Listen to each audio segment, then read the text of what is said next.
program studi ilmu komunikasi. Di sini kita akan membahas pentingnya penerapan fungsi-fungsi manajemen komunikasi. Apa itu manajemen komunikasi? Jadi, manajemen komunikasi adalah disiplin yang menggabungkan ilmu komunikasi dengan teori manajemen untuk mengelola proses komunikasi dalam sebuah organisasi atau sebuah perusahaan. Dalam setiap kegiatan atau setiap organisasi, komunikasi yang efektif itu merupakan kunci utama untuk mencapai tujuan yang diinginkan.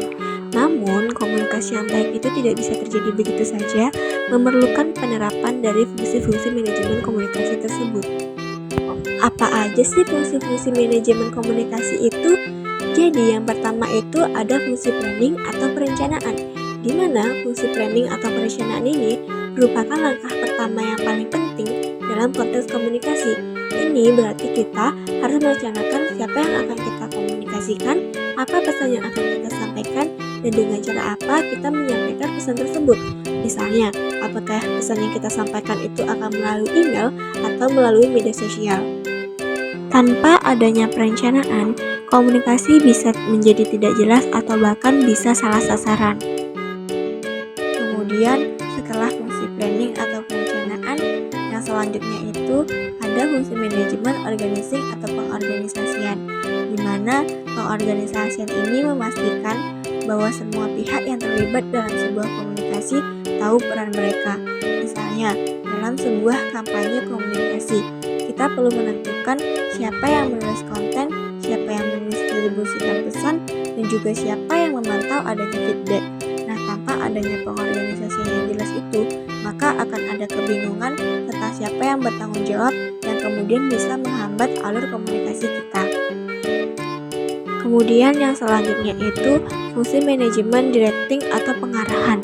Pengarahan dalam konteks komunikasi merupakan tentang memotivasi dan memberikan arahan kepada semua anggota tim untuk memastikan mereka melaksanakan tugas komunikasi dengan efektif. Sebagai contoh, seorang manajer komunikasi harus memberikan petunjuk yang jelas tentang bagaimana dan kapan pesan harus disampaikan, serta memastikan bahwa pesan tersebut konsisten di seluruh saluran komunikasi. Tanpa pengarahan yang baik, tim bisa terpecah dan hasil komunikasi bisa menjadi kacau. Kemudian yang selanjutnya itu ada fungsi manajemen coordinating atau koordinasi, di mana koordinasi ini sangat penting untuk memastikan bahwa semua bagian komunikasi bekerja dengan sinkron. Dalam komunikasi, ini berarti memastikan bahwa semua pesan yang disampaikan itu di berbagai saluran adalah konsisten dan saling mendukung. Tanpa adanya koordinasi yang baik, juga memungkinkan terjadinya pesan yang saling bertentangan atau juga tidak sesuai antara tim internal dan audiens eksternal. Kemudian fungsi manajemen controlling atau pengendalian. Pengendalian ini merupakan tentang memonitor dan mengevaluasi hasil komunikasi. Misalnya setelah mengirimkan pesan melalui berbagai saluran, kita harus mengevaluasi apakah pesan yang kita kirimkan itu sudah diterima dengan baik dan apakah tujuan komunikasi sudah tercapai. Pengendalian juga mencakup perubahan dan penyesuaian strategi komunikasi jika diperlukan. Tanpa adanya pengendalian yang tepat, komunikasi bisa melenceng dari tujuan yang sudah ditetapkan. Kemudian, fungsi manajemen yang terakhir itu adalah monitoring dan evaluating. Secara singkat, monitoring adalah proses mengawasi dan memeriksa apakah kegiatan atau proyek berjalan sesuai dengan rencana yang sudah ditetapkan. Dan jika ada masalah atau ketidaksesuaian, tim dapat mengambil tindakan segera agar semuanya tetap berjalan dengan lancar. Fungsi monitoring adalah membantu menghindari kegagalan dan memastikan hasil yang optimal. Kemudian evaluating atau evaluasi itu merupakan proses terakhir dalam fungsi manajemen yang bertujuan untuk menilai keberhasilan sebuah kegiatan atau sebuah proyek yang telah dilakukan. Fungsi evaluasi ini berfokus pada pengukuran pencapaian tujuan, menganalisis hasil yang diperoleh, dan juga memberikan umpan balik untuk perbaikan di masa depan. Nah, itu tadi fungsi-fungsi manajemen yang harus kita terapkan dalam kegiatan komunikasi.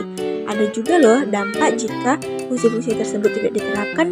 Jadi, jika salah satu atau semua fungsi manajemen itu tidak diterapkan dalam kegiatan komunikasi, dampaknya bisa sangat merugikan. Tanpa perencanaan yang baik, komunikasi bisa terputus atau tidak terarah.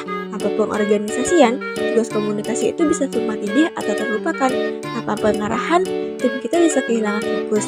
Tanpa koordinasi, pesan yang disampaikan bisa saling bertentangan. Dan tanpa pengendalian, kita tidak akan tahu apakah komunikasi kita tersebut sudah berhasil atau tidak. Oleh karena itu, penyerapan fungsi manajemen ini sangat penting loh untuk memastikan komunikasi yang efektif dan juga sukses. Terima kasih sudah menonton video ini ya. Dan jangan lupa, komunikasi yang baik itu tidak bisa terjadi begitu saja, tetapi membutuhkan penerapan dari fungsi-fungsi manajemen yang udah aku jelasin tadi. Semoga kalian bisa menerapkan prinsip-prinsip ini dalam kegiatan komunikasi sehari-hari ya. Sampai jumpa.